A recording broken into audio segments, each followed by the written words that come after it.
இதே போல தமிழக வெற்றி கழகத்தில் 106 வேட்பாளர்கள் அதிமுக வந்தாங்க. அவங்க எல்லாருமே இன்னைக்கு பெரும்பான்மையாக வெற்றி பெற்றிருக்காங்க. அப்படிங்கும்போது வெற்றியை நோக்கி செல்றாங்க. அப்படிங்கும்போது வேட்பாளர்களை பார்த்து வாக்களிக்கல. கொள்கை என்ன அப்படின்னு தமிழக எடுத்து இன்னைக்கு வரைக்கும் கேட்குறோம். கொள்கை அவங்களுக்கு கிடையாது. கொள்கை தேவையில்லைன்னு முடிவு பண்ணிட்டாங்க. தேர்தலை ஜெயிப்பதற்கு கொள்கையெல்லாம் தேவையில்லை.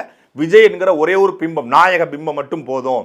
விஜய் தான் எங்களுடைய முகம். 234 தொகுதியும் விஜய், உசிலம்பட்டி விஜய், மதுரை தெற்கு விஜய், மதுரை மேற்கு விஜய், திருமங்கலம் விஜய் அப்படின்னு சொன்னா 234 தொகுதியும் விஜய் அப்படின்னு ஒன்று.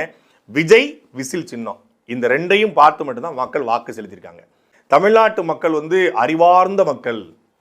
தமிழர் என்று ஒரு இனம் உண்டு, தனித்தே அவருக்கு ஒரு குணம் உண்டு, வீரமும் மானமும் ஒரு உயிரென்று, அமிழ்தம் அவரது மொழியாம், அன்பே அவரது வழியாம்லாம் பாடணும்ல. அதெல்லாம் இல்லை. நீங்கள் அதான் தூக்கி ஓரமாக வைங்க. நாங்கள் இப்போ நடிகனுக்கு ஓட்டு போட்டிருக்கோம், நாங்கள் நாயக பிம்பத்துக்கு ஓட்டு போட்டிருக்கோம், நாங்கள் இன்ஸ்டாகிராமில் ரீல்ஸ் போட்டால் ஓட்டு போடுவோம், இன்ஸ்டாகிராமில் ஷார்ட்ஸ் போட்டால் ஓட்டு போடுவோம், எங்களுக்கு பரபரப்பாக செய்தி வரணும், நாங்கள் போடுற ஓட்டு ஜெயிக்கணும், நாங்கள் போடுற ஓட்டு ஒரு பெரிய ஆளுக்கு தான் போடுவோம் அப்படின்னு மக்கள் ஓட்டு போட்டிருக்காங்க.